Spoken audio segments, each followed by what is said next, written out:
We're talking actors and directors who put on the shows. We're talking playwrights and designers who you'll want to know. From the very first rehearsal to the final curtain call. We might be off Broadway, but we're talking about it all. 'Cause we're two local gals With global pals, it's everything, everything, everything theater. with Benita And Ellen.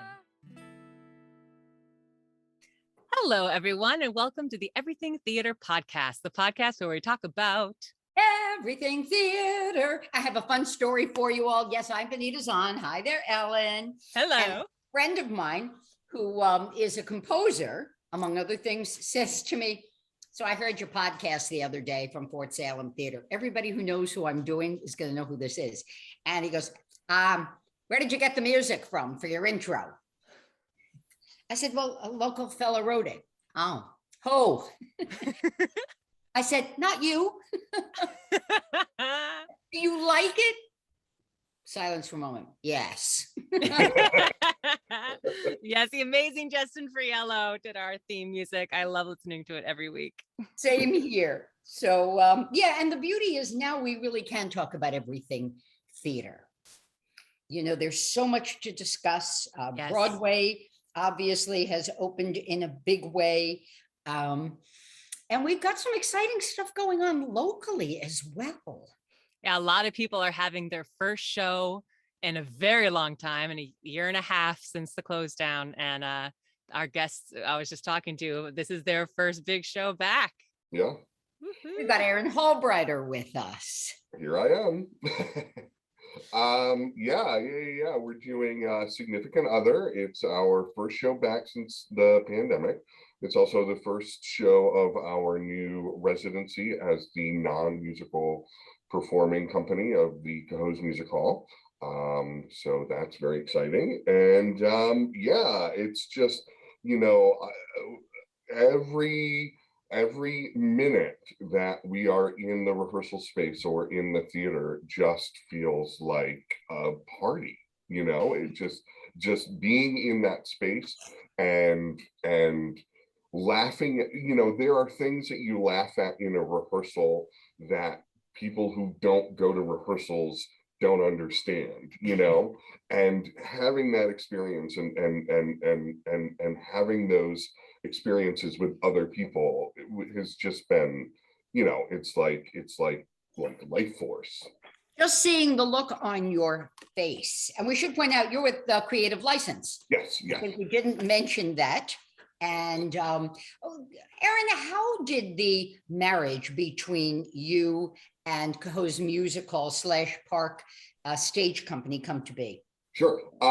So it was about this time last year, you know, or maybe it was a little later. No, I think it was around this time last year. We had, you know, it was in the middle of the pandemic. We hadn't really done anything. We'd done some online stuff. We'd done some interview shows online, which were fun.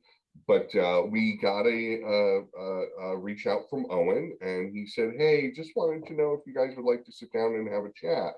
And this was just after the Playhouse Stage had taken over as the management company for Cohoes Music Hall. So, you know, we were very excited, and Owen and, you know, everyone at Park Playhouse has been really, really supportive of Creative License. You know, they've supported our shows, and they've helped with word of mouth. So they've been really great.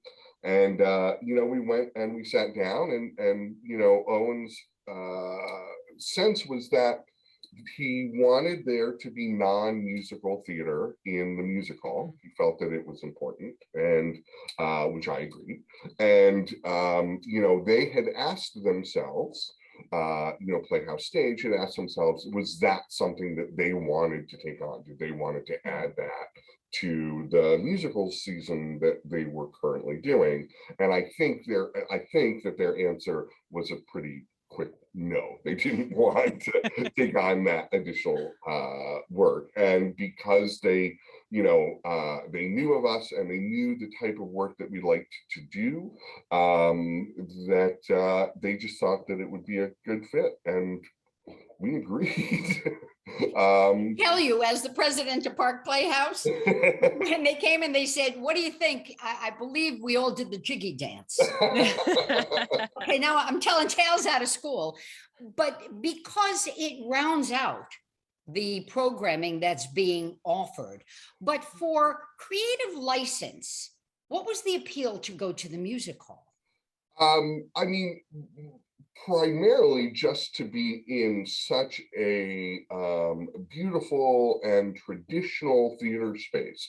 We had started off at the Albany Barn, and we love the barn and will continue to work with the barn and at the barn when those situations arise. But it's a tricky space to present sometimes. It's a very open space. It's there's sometimes you'll have people coming and going at different times, you know what I mean? So it can be a little bit tricky. So it was exciting, one, to be in a more traditional theater venue. And of course, the other thing too is that, it's a venue that has been around for a little while. So people know it, and having that recognition, people who don't maybe know who Creative License are, and certainly maybe didn't know what the Albany Barn was, have a much more likely chance of knowing what Cohoes Music Hall is and where Cohoes Music Hall is, and being able to partner with Playhouse on the on marketing and all of this is really just the biggest benefit is our ability to put ourselves out there more and get Creative License in front of as many people as we can. Now you have this really lovely story on you guys' websites of when you sat down with Casey Palomane and on a napkin wrote down, like, what's our company name? What are we going to bring to our audience, and where are we going to perform? So how is that conversation from that napkin kind of gone from all the years that you guys have established Creative License? What changes and definition have you found to that? Yeah, I would say that, first of all, I really have to say how much Casey was and is so much of a spearhead of this. She was the one that was like, we need to go and we need to sit down and talk about this. She was the one that really sort of, I wasn't 100% sure that it could be done in the way that we wanted to do it, that we could start a company in this way. And she was much more, well, we're gonna try. Thankfully, I listened to her and we did. But I think one of the things that we started off with was we had this idea of one of our go-to actors, as you guys probably know, is Ian LaChance. He's been in probably the majority of our shows. He's one of the top actors in the area, and we're very lucky that he chooses to work with us so often. Ian has worked with us a lot, and he's really part of the Creative License family. And so Casey and I were talking about Casey's husband, Steve, and Ian's husband, Matt, are not theater people, right? So we always encourage them to be really, really honest with us about what they liked and what they didn't like. And that was very informative for us, right?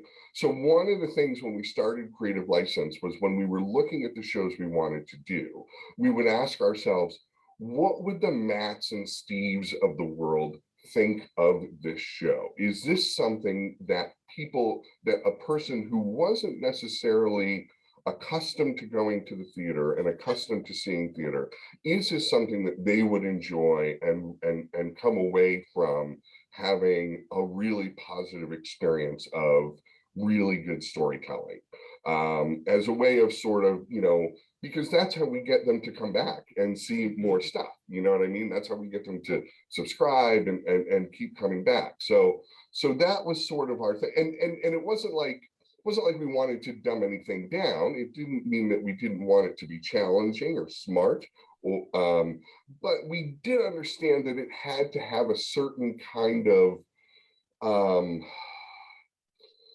contemporary energy. So we find ourselves working in a lot of genre stuff, right? We like to do things that are a little Twilight Zone-y, that are a little weird, or that are like, one of our early shows was a romantic comedy called Lonely I'm Not, and Steve Barnes in his review called it a play that feels like a great movie.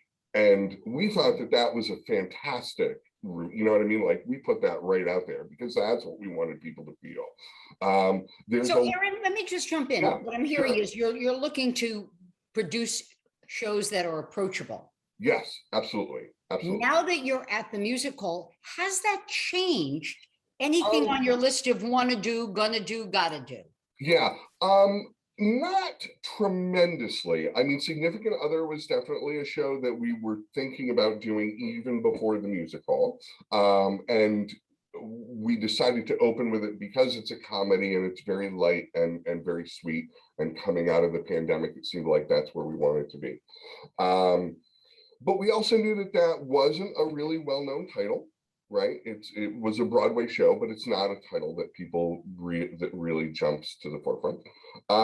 So for our show in the spring, we're going to do God of Carnage, because we feel there's a show that certainly has name recognition. People know it. People know of the Broadway run and of course the movie, and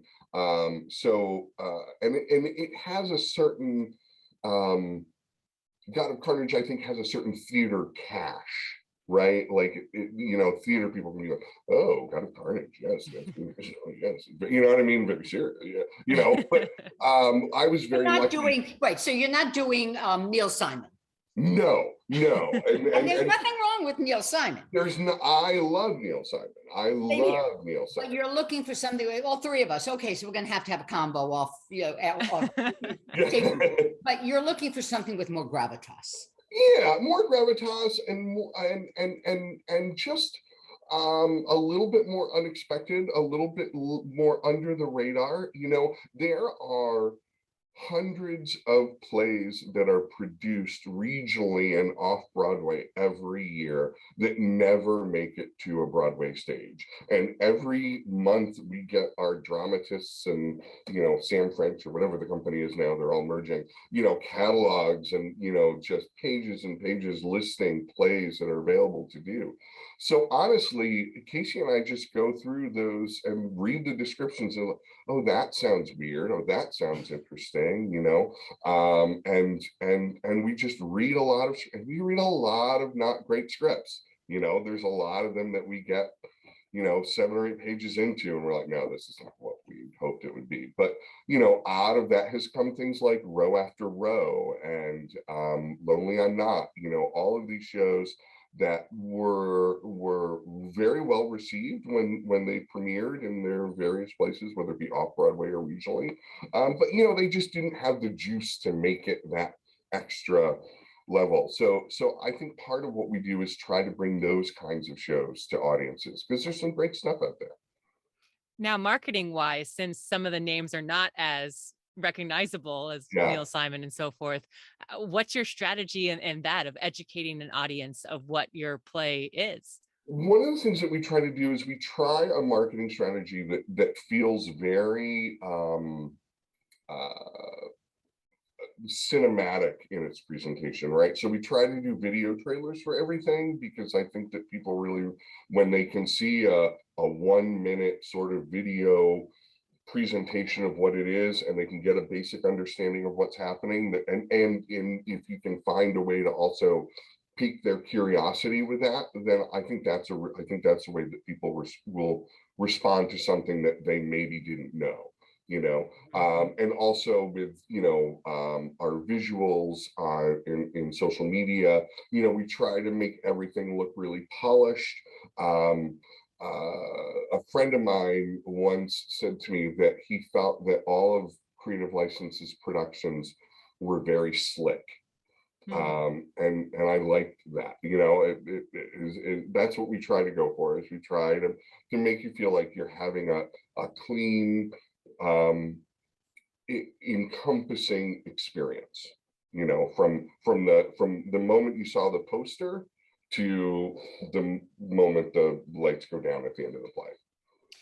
Has the being at the music hall and the overlay of the pandemic and COVID concerns, has that made it any easier, do you think, will it, or more difficult for recruiting audiences because of that environment versus the barn? I think versus the barn, I'm not really sure that, you know what I mean? I think it's the same all over, you know what I mean? I think just hoping that people are reaching a point where they're feeling comfortable, pardon me, in coming out and, sitting with a crowd and, taking the various precautions that we need to take. But I'm optimistic. There have been things going on for weeks and months now, as things have slowly opened up. There hasn't been, and obviously knock on wood, I don't know anything about anything, but there hasn't been like a concert where it turned out to be a super spreader event, or a show turned out, what I mean? That hasn't happened. So there doesn't seem to be a lot of evidence for me that there's a significant danger. So I'm just hopeful that people will come out and I hope that we can really provide them with, I hope that they leave significant other feeling like that was absolutely worth. Are they masked? Are you asking the audience to be masked? Yeah, we will be asking audiences to be masked. And I'm doing cabaret down with the Two of Us Productions, and there are a couple of equity performers in that. So we are following equity regs, which means now that everybody has to get a PCR test, and twice a week we all have to do an antigen test, which of course is an expense that the theater wasn't expecting. But talk about running a tight ship. So I'm wondering, in the world of more, and you're quasi pro, you're not equity, but correct. You're not community per se. Correct. Are you, and if you're equity, you've got to have somebody go through the 2-hour class to know how to tamp down infection, which is probably great in general, flu, cold. Sure, yeah. What are you doing vis-a-vis keeping the performers safe and healthy? Yeah, well, so first of all, everyone that is currently working on the show is vaccinated. And we have given the actors the option in terms of being masked during the rehearsal process. So there's a couple people who feel that they're maybe a little bit more immune compromised or have small children. So so that's been fine. And we've just our thing was, we just wanted to make sure that we had open discussions about everything all the time. So we spend time at rehearsals sort of talking about making sure what's acceptable, what's comfortable, and kind of handling it on a situation by situation basis, and just making sure that the most important thing is that the lines of communication are open, so that nobody feels like they don't know what's going on, or they don't know what the situation is. So that's been our key. In the old days, lines simply meant know the words that you're supposed to say on stage. A whole new meaning. So talk to us a little about the show that's opening. All right. Significant Other is a romantic comedy about a young man by the name of Jordan and his three best friends, Laura, Kiki, and Vanessa. And over the course of the play, Laura, Kiki, and Vanessa all meet and marry their significant others, while Jordan remains single and struggling and trying to find his own Mr. Right. So that is essentially the framework of the show, and it's it's about friendship. It's about the demands that we put on the people that we love sometimes, and it's just one of the sweetest and very now scripts that I've read in a really long time. Aaron, it sounds a little bit like Company Without the Music. That's what I was about to say. You wouldn't be wrong. You wouldn't be wrong. There are definitely some parallels there. Jordan's gay. But one of the things that really attracted to me to this script was the fact that that is not at all relevant to any of the conflict or drama that happens in the play. There are some, Jordan has maybe some, self, issues with a little self-hatred, but more of, being neurotic. But it's not a play about coming out. It's not, what I mean? It's not a play about, being sick. It's, it's just a character in this play, and it just so happens that he's gay, and I felt that was really, really, really great. It reminded me a little bit of, when I read it, it reminded me a little bit of Schitt's Creek. It's got a little bit of that sort of bite to the humor, and in the way that Schitt's Creek sort of treated its character of David as, not, his sexuality not really being relevant to anything. I think this play does very much the same thing with Jordan's character. That's perfect. Yeah. And then the next thing in the pipeline? Yeah, the next thing in the pipeline right now is God of Carnage. And, I had the pleasure of doing the show a number of years ago at the Theater Barn out in New Lebanon. And it was directed by Phil Rice. And it was one of the best productions I've ever been involved in. Phil is a terrific director. And his approach to that show was incredibly intense. And that show ran, when we ran it, it's a one act, right? There's no intermission. It's a single act. But our running time for that production in New Lebanon was 70 minutes. Because Phil's approach was that this play just goes. It comes out of the gate and it doesn't stop. And so when Casey and I were talking about doing it, I was very interested in sort of reprising. I had played Michael before, and I was interested in looking at doing that again. And I said to Casey, I said, why don't we just ask Phil to direct it? And of course, Phil was kind enough to say yes. So it'll be Phil directing myself and Casey, and Ian LaChance and Brigida Giulianelli in the spring. So we should point out, it's a very timely show. It is. It's adapted from a French play.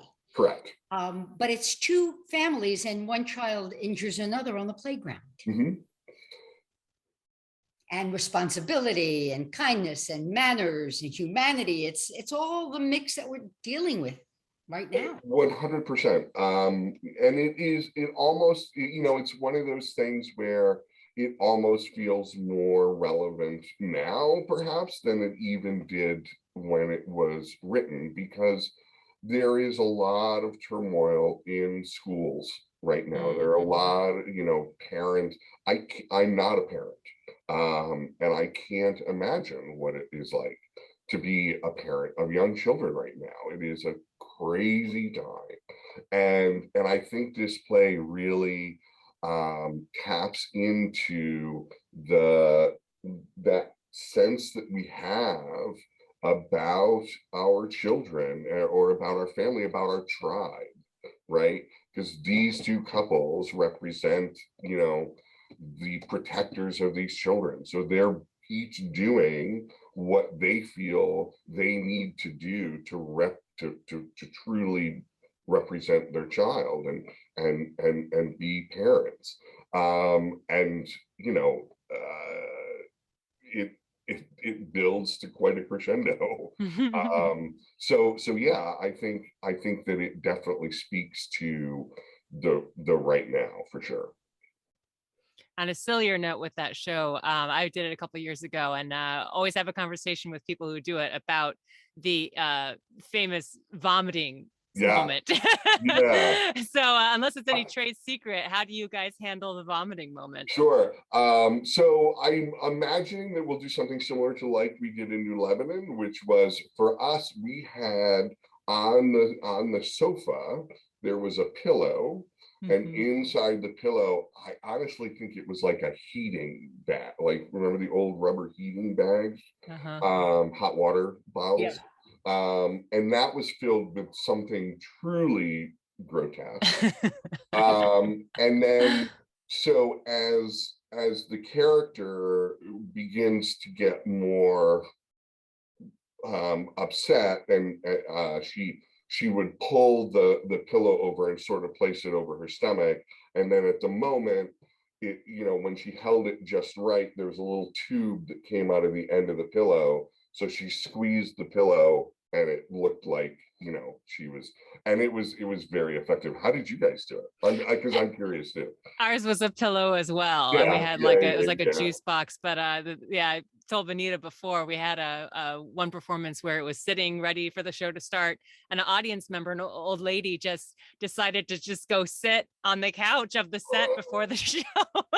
Luckily didn't set it off, but it was a moment of intense panic. Our stage manager ran backstage. Someone's sitting on the vomit pillow. Ellen, right, that becomes another one of the questions for the audience. What is the craziest thing that an audience member has done, either just immediately prior to the curtain going up or during the run, that you as a cast and crew go, oh. Yeah, the first thing that always jumps to my mind, and this has happened, and you've all, I think, worked at Albany Civic, so you probably had this happen to you. But when people in the front row just put their feet up on the stage. Yes. Yep.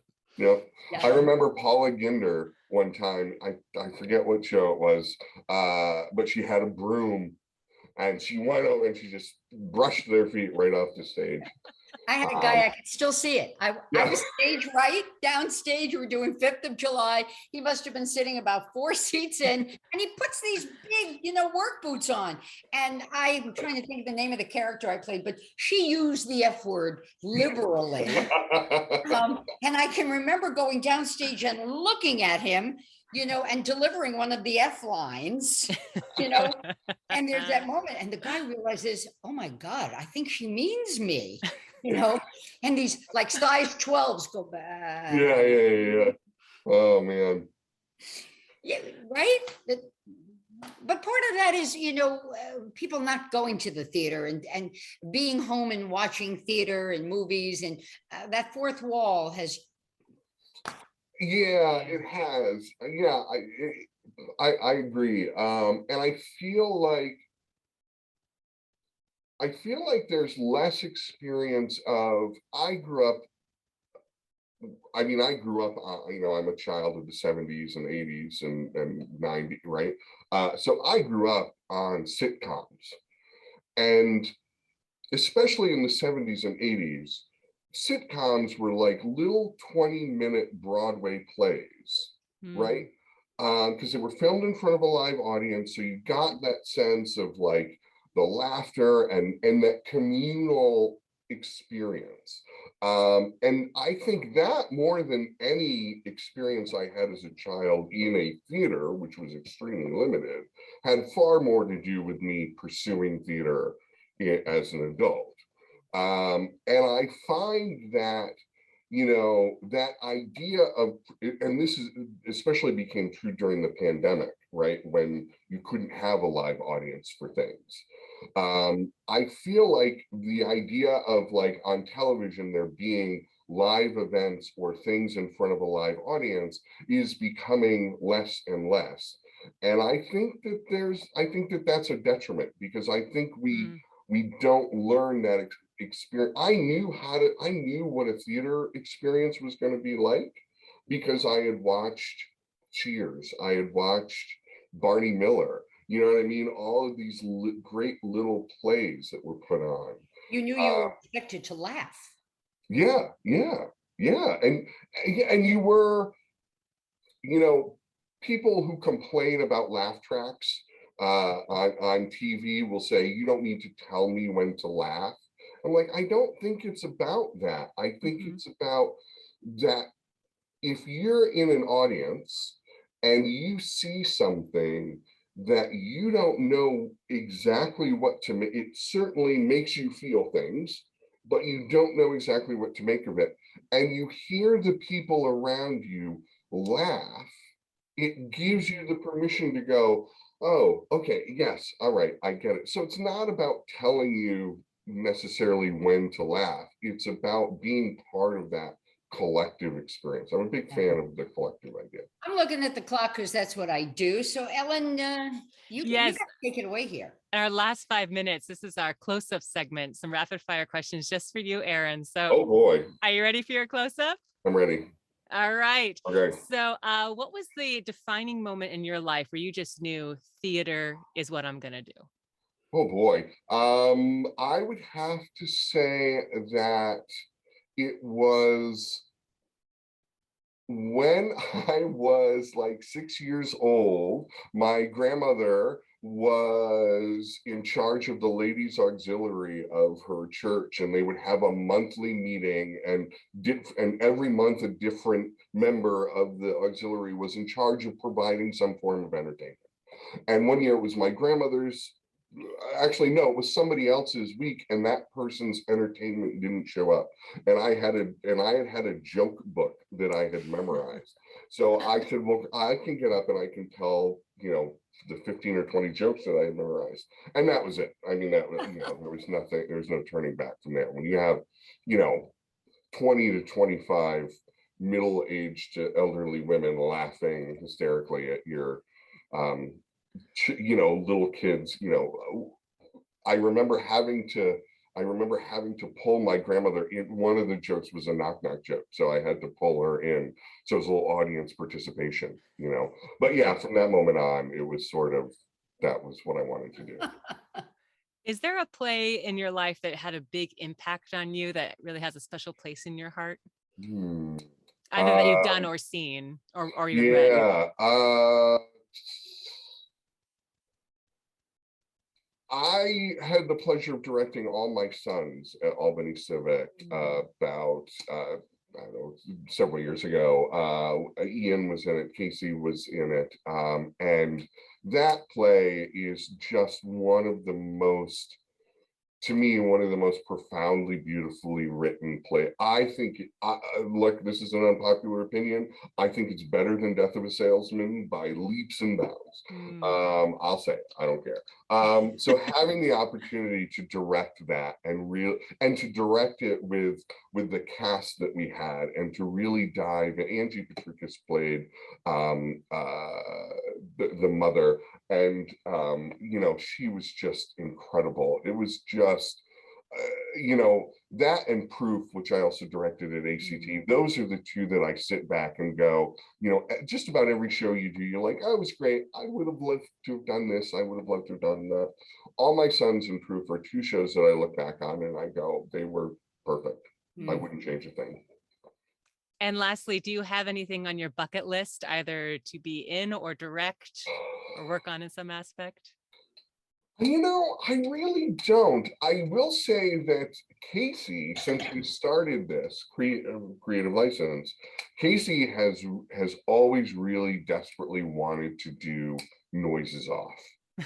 Now I did noises off at Curtain Call about 15 years ago, and I played the director, and it was amazing, and I would love to go back and look and do that show again. But that's one of the ones where I say to Casey, I'm like, we've got to we got to be in a certain place before we can, because that's one of those shows that you really have to do you have to get it exactly right. You have to get it exactly right, or else it doesn't work. Do you think being at the music hall ups the odds that you could do it? 100%. Yeah. I mean, I don't know if it'll be within the next 2 or 3 years, certainly, but certainly the music hall bodes well more because of the set needs, right? Yeah. The set needs for that show are I got to jump in again. I'm looking at the clock. The dates of your show? November 12th through the 21st. CreativeLicenseOnline.com. All of our stuff is there. Aaron Hallbrider, thank you so much. What a treat to talk to you. Thanks, guys. This is really fun. No, this is fantastic. Thank you. And I'm so excited to check you guys out at the Coho's Music Hall. Can't wait. Just remember to bring chocolate for Ava Tanquay. Yes. Yeah. We'll put it up in her box for her. Yeah. Thanks, everyone, for listening. I'm Ellen Cribbs. And I'm Benita Zahn, and we'll see you next time. Break a leg, Aaron. Thank you.